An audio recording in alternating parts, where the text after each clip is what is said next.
I have more than a few thoughts on the upcoming multiplayer experience by FromSoftware.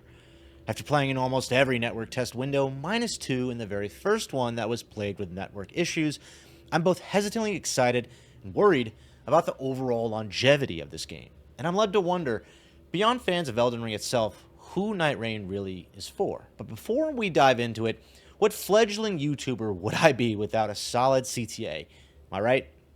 If you like the content and want more deep dives into video games, anime, and maybe even technology, hit subscribe, fam. I've been absent for far too long. While I might still have a 9 to 5, I'm going to work hard and trying to get some more content out on a regular basis. Secondly, I'd like to thank Vadi for letting me use his footage of the network test, as I wasn't able to record my own.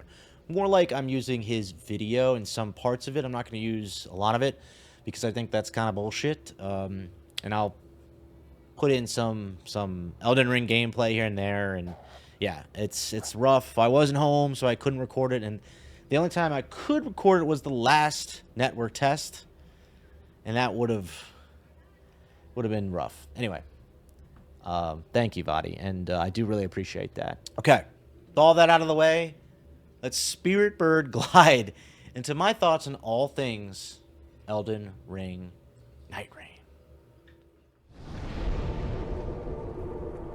Okay, so I don't think I need to state the obvious, but Elden Ring Nightreign is unlike anything FromSoft has done before. It obviously leverages similar functions from Elden Ring and Souls games alike, but there's no question this is an entirely original concept, a blending of Hades and Fortnite in the Souls style. Thankfully, at just $40, it will focus primarily on multiplayer co-op action in a procedurally generated open world called Limveld, with either 3 players or just 1. I'm hoping FromSoft can bump that number up a bit with 2 and or 4 player lobbies in the future, but, given their network capabilities, I'm not going to be holding my breath. One of its biggest caveats, proving a major departure from the main experience, right, Elden Ring, is its limitations on exploration. I understand that's not quite what the game is all about, but the world of Nightreign still proves just as gratifying to explore as Elden Ring did, featuring a fresh variety of maps with caves and mines pockmarking their open sandboxes. But that's just the thing. It doesn't feel so sandboxy, largely because of that ever-encroaching storm. It's an incentive, a way to force players into the center of the map to face against the final boss at the end of that particular night cycle. So I understand the reason behind it, I just wish there was a better way to implement it, as I often found myself facing one or both of the final bosses of a night cycle with no heals and limited health. I already know. Trust me, I can already see the string of comments going wild down there. Get good, cry more, try finger butthole, etc. And you're not wrong, to a degree. But it's still annoying when you're several leagues deep in a mine racking up souls to level up, only for the storm to come in, whipping in like a bad case of the Mondays. If I remember correctly, there are 2 warnings, one for when the storm is about to close, and another when it is closing.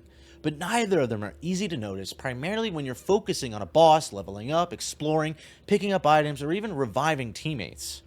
This constant concern, which became ever present in the last few network tests, had me consistently checking the map in fear of getting swallowed whole by the storm at any moment. The map can also be pretty difficult to navigate, which is why FromSoft has provided us several novel ways of traversal. You have the Spirit Bird thing, which acts as a pseudo-glider, as seen in Fortnite, as well as a purple Spirit Well jump that are highly fun to abuse, and is the best way to get yourself out of a stormy bind. While I love the Spirit Jump, the bird is a bit frustrating to use, as it relies on a predetermined current that floats you in a set direction. If you're running around looking for ways of getting out of a mess, these Spirit Bird trees can often lead you directly back into the mess if you're not too careful. That's why I hope FromSoft has additional modes of transportation, and one sneaky way I could see that coming to fruition is by adding the Spectral Steed Whistle in as a discoverable item by way of killing a certain boss or discovery in the overworld. It doesn't even need to be Torrent in particular, maybe just a steed in general, given the Royal Knight bosses and mounted knights that roam the map. As I asked in my piece for Tom's Guide, how cool would it be to kill and tame an ancient dragon, which do pop up in the Everjails, then ride it around like you're the nameless king from Dark Souls 3? Okay, alright, that's a bit much, but Having more ways of getting around the map would be a major win in my mind. There's also the suddenness of the final night boss. So after you go through 2 days cycles, right? You kill the 2 bosses and then you have the 3rd boss, right? You're immediately dropped into that 3rd final area where you fight the Night Lord, as it's called. The Night Lord that you've chosen in the round table hold. There's a menu, you choose it, you go, you either join up with your friends or you join up with randoms. Highly recommend you join with friends. Anyway, my thinking is, why isn't there a 3rd actual day that you go through and then you're transported, right? Like, I don't know, it's just, to me, it's slightly underwhelming that there's no 3rd day. There's no extra exploration, right? That's just, you kill the 2nd boss. Usually it's Margit, right? In the network test, it was Margit. So you kill Margit. There's this like goo that sends you up into the Night Lord's realm, I guess, right? The Night Lord's boss arena. You can upgrade your person. You can upgrade your weapons if you have the right materials for that, which is cool. I think that's fine. That should stay. But it's just, to me, it's just underwhelming, right? That you're just kind of boom, after the 2nd night, after you fight one boss, it's boom, into the final boss. It's just odd, I think. And like I said, underwhelming. With Nightreign, you lose a lot of the wonder, the magic, or even the kondo, as the Japanese would say, inherent in every Souls experience. That being the detailed character builds we all love to design and nurture, as many of those age-old RPG elements are stripped away in favor of streamlining the gameplay to meet that 30 to 45-minute max time cycle. I'm not saying, you can't build out a character to suit your liking.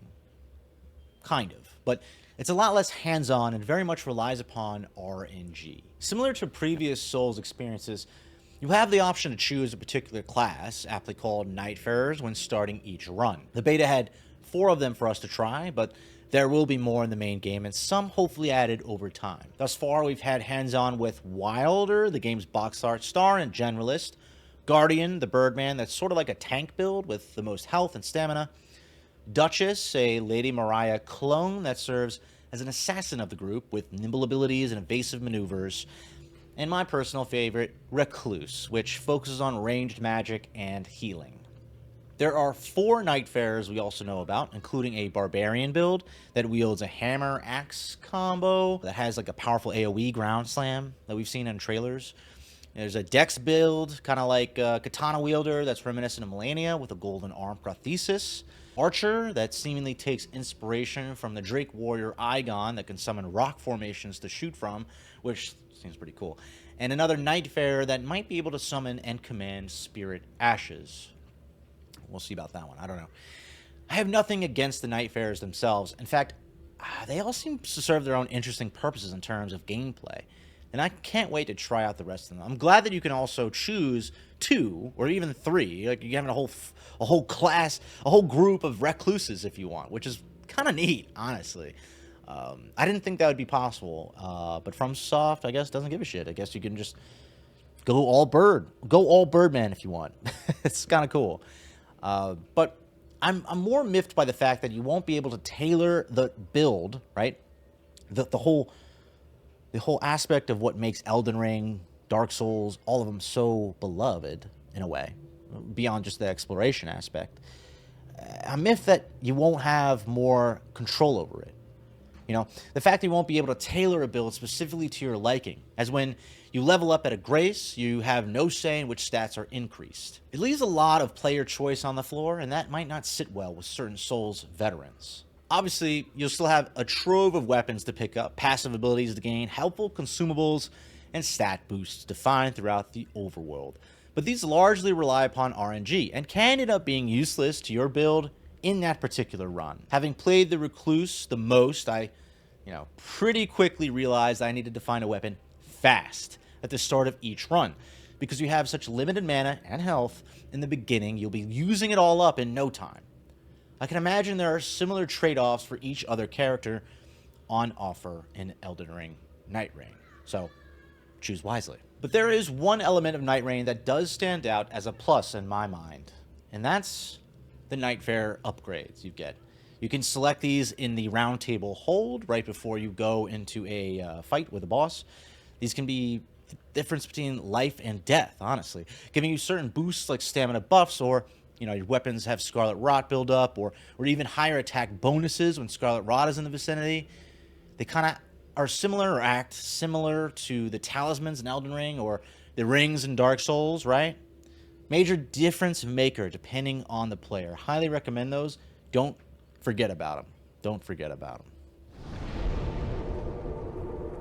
Rather, fortunately, and to a degree, unfortunately, Nightreign won't have any multiplayer PvP. For now. But even so, I can still see co-op being of major concern. That's not just because of From's rather shoddy networking capabilities. That's being nice. But the fact that this game will live and die by its player base. I see it as problematic primarily because the player base for Elden Ring isn't exactly primed for camaraderie, honor, or even friendliness. Most of the players I've run across online or see on social media are absolute losers using spammy exploits or hacking players' games. Here's just 2 examples, and these were no less than a month ago. And you can decry, oh, this game's just co-op, no one's going to do hacking. Get real, fam. Come on. Someone's going to get another player's account banned or cause major issues for them whenever they try to play again. That's just the natural cycle here. And I'm really hoping I'm wrong. I really am. But I can see it being a problem, most especially on PC. I miss the days of yore. Dark Souls 3 in particular sets such an excellent standard when it comes to honor in regards to both co-op and PvP. People bowed before a fight and didn't heal in the middle of them. They felt like proper duels back then. And I understand things are very different in Elden Ring with ganking, it's in and of itself its own issue. I'll be honest, when in Elden Ring, I tend to fight invaders alone, even when I'm the host with a friend, because ganging up on invaders is just never a fun experience. That is, unless they don't bow or emote first, which happens a lot, happens a ton. But anyway, besides the point. Then you have the networking issue, right? I already brought this up, which I'm sure FromSoft is working painstakingly to fix, before this thing launches. Again, this thing is totally online. So networking capabilities are an absolute key element to this game. So that's going to be highly important. I feel this is probably one of the more minor issues, though. I think this will be worked out before it comes out, but it's still a potential problem nonetheless. I've been replaying Elden Ring recently with a friend, and this really frustrating issue has cropped up where summoning just outright fails for some reason. I don't know if it's like just Elden Ring itself, or maybe it's something to do with my Wi-Fi settings or his Wi-Fi settings. I really don't know, but I've scoured the internet to find a fix, and I haven't come across a single one, other than get a new router, which I already have. But anyway, I think these things will be fine in Elden Ring Nightreign, but we'll see. I guess we'll just have to see. In any case, it's cause for concern, even when Nightreign operates completely differently in terms of co-op, right? You do it all in a menu. It's very different than putting a sign down. Anyway, that brings me to my last point. Nightreign will only ever feel as fun and enjoyable when playing with people you know or trust. It's not built for randoms. A reality I discovered in the beta test, wherein co-op partners tended to run off and do their own thing, and die in so doing. It's quite frustrating, and again, adds weight to my previous comments about Elden Ring. Players not being primed for cooperation, right? These players in Elden Ring are just kind of doing their own thing too. I'm all for this type of experience, but if you're not planning on playing solo dolo, right? If you want to do the trio experience, it's the whole point of the thing, right? Play with your pals online. You're gonna have to find a good group of people to fare the nights with. Trust me. Otherwise, it won't be so happy-go-lucky. Finally, where are the duels? FromSoftware, where are the duels? As a major fan of PvP and player-on-player action, this is a really disappointing experience in Elden Ring, and the Colosseums aren't that fun. I was hoping there would be some form of player-on-player action in Nightreign. After all, it's a Fortnite Hades amalgamation, and it's not like Elden Ring ever met the same standards for PvP as presented in the likes of Dark Souls 3 or even Dark Souls 2 for that matter. Just think of the content. If FromSoft added player invasions to Nightreign, or even made it a separate mode for masochists like me, it would be a real joy. Some players are really looking for that player-on-player action, and Elden Ring just doesn't cut it right now. Doesn't need to take on a major gameplay focus either. I don't think I'm alone in saying I've been itching for a true Elden Ring PvP experience, like the days of yore. When Dark Souls 3, you'd meet up at that spot right outside of Pontiff Sulyvahn, see all the red signs. You don't get that anymore. That experience is gone, and it's sad, right? Sad days nowadays.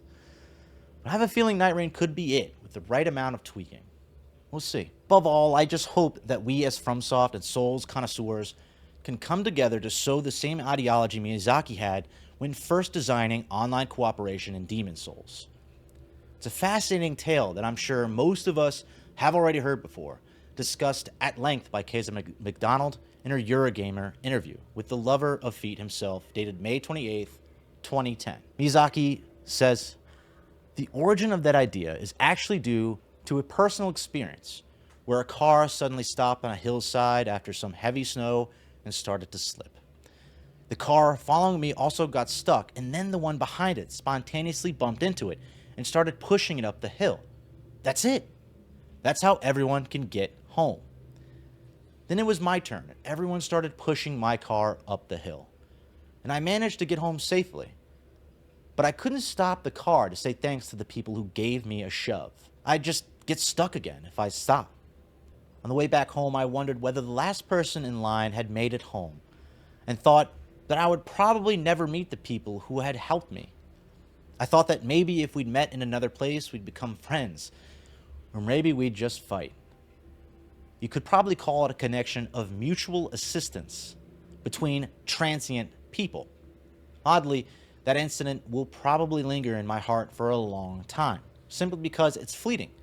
I think it stays with you a bit longer, like the cherry blossoms we Japanese love so much." Despite everything I've said here, I'm still thoroughly stoked for this game. Nightreign's inherent originality makes it far-flung and totally appealing for a different subset of gamers. Something outside the bounds of FromSoft's purview that will only add even more weight to its everlasting, long-standing legacy. A particular element that stood out for me is the inclusion of consumable items that were pretty much useless in the base game. I rarely ever used the Starlight Shard or Warming Stone, both pretty much necessary in my runs in Nightreign. I couldn't get past the final boss without a couple of Warming Stones, so that should tell you something, right? I didn't use anything else of note, really, other than like some poison throwing knives, but I'm sure there will be other items that are must-haves for certain Nightfarers. You know, like upgrades, weapon upgrades. Probably be a must. I didn't really use those as much, but I'm sure I will want to in the future. I know a lot of fans are slightly annoyed by its use of Elden Ring and not going the route of, say, something entirely new. But the mass appeal baked into the IP and the nostalgia bait with returning bosses, however forced it might feel for some, is going to be its biggest draws. And I'm kind of here for them, honestly, even if I'm more a fan of Dark Souls than Elden Ring proper. And herein is the very thing that hypes me up the most: returning Dark Souls bosses. Those we do know are making a comeback are Centipede Demon from Dark Souls, which was featured in the network test, the Duke's Dear Freya from Dark Souls 2, and the Nameless King from Dark Souls 3, which was shown in the trailer. It's been confirmed that we'll also see bosses from the 3 Dark Souls games and Elden Ring, which is a major bummer if you ask me, but makes sense given that Bloodborne and Demon Souls are owned by PlayStation and Sekiro is an Activision IP. Maybe this will change in forthcoming updates, but I highly doubt it, as I just don't see either brand letting FromSoft use their products in a Bandai Namco release. Armored Core, though, we'll have to see. Maybe if the AC was irreparably damaged somehow. I don't know. Just calls to mind this fantastic work of art by Shimhack and others like it. I wanted to spend some time in this video speculating which other bosses we might see in the game, because that's what I'm so hyped up for. If you have some of your own, let me know in the comments below. But first, I think the ones that could fit the most are the Pursuer from Dark Souls 2. That's an easy shoo-in for chasing players around the map. I'd really love to see Artorias and Sif together as like one boss. That'd be kind of fucking sick. Come on. Now, both Manus and Dark Lurker certainly fit the whole Nightreign vibe. Pretty good. I think those are pretty good picks. Sir Alone is another fantastic pick. Everyone's favorite Midir could also be another awesome choice, in my opinion, if he could rework some of his attacks. I think Gale and Gwyn are two pretty good ones, but I don't know. You know, they have proper send-offs in their game. I don't think they'd be good for Nightreign. Bringing them back would just feel kind of forced.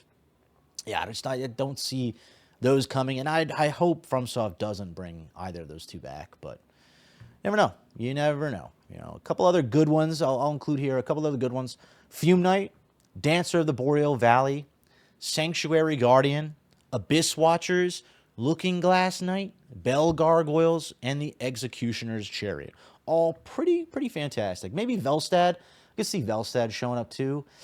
But you really have to consider, right? You have to consider their presence and if they fit in the whole scheme that Nightreign has on offer. And I don't see FromSoft going like super crazy with throwing just random bosses in there. I feel like they'd kind of just slot some in here and there and not go crazy with it. But we'll see. We know for a fact that From has designed 8 specific Night Lords so far, right? There's 8 specific Night Lords, which are the main bosses at the end of the 3rd night. The beta test let us take on Gladius, Beast of the Night, listed as Tricephalos in the round table hold. So there's a menu, you can pick what bosses you want to fight, and you go in and you join up with your friends, and it's pretty straightforward. And I like the fact that you can choose which bosses you go or Night Lords you fight. I think that's kind of interesting, and we know I think we've seen another one that's kind of like a giant 4-legged horse looking thing. I'll put up a picture here, but that's going to be really cool to see. Tricephalos reminded me a lot about the watchdog of the Old Lords from Bloodborne, very much similar, but he would break up into 3 separate like dogs at certain times. He'd like kind of separate his body. He's like a 3-headed dog, so he'd separate into 3 versions of the same dog, and he also had like a whip on his back. It's really interesting concept, I think. I liked it, and you know, hey, can't wait to see what else From has in store for that. So I just wanted to say too, like, there's not Dark Souls bosses planned for Night Lords. I think the Night Lords themselves are original in nature, so they're not even Elden Ring. They're completely new for Nightreign, which makes sense. They're Night Lords. So anyway, we also know that paid DLC is planned for Q4 2025, which should give us even more bosses, night fares, hopefully, and potentially weapons to use, maybe, like new lands to explore. So that's quite promising. Pretty hyped. Nightreign is by no means From's biggest project, but it could well be considered one of its most ambitious yet. One that corrals many of its most exciting elements with new mechanics that could, much like Dark Souls itself, spawn a whole new era of copycats. You might not like it, but this game will sell big time. Probably nowhere on the same level as Elden Ring, but it's going to be a highly sought after experience. Made all the better thanks to its $40 price tag. Despite all my complaints, I really am pretty excited for this game. I don't want you to get the wrong idea. I'm just stating some things that I think are going to be looked at in a way that some players aren't going to enjoy. You know, a couple of my friends are already kind of like saying they're not really into this. Like, that's not really for them. Even fans of Hades, right? Even fans of Hades. One of my friends loves Hades. He was like, yeah, I don't know if Nightraign's for me. And that's okay. For me, I personally can't wait to dive back into the varied landscapes and explore this world some more on May 30th. I don't know about you, but I hope I'll see you there. And until then, don't drown. Don't go hard.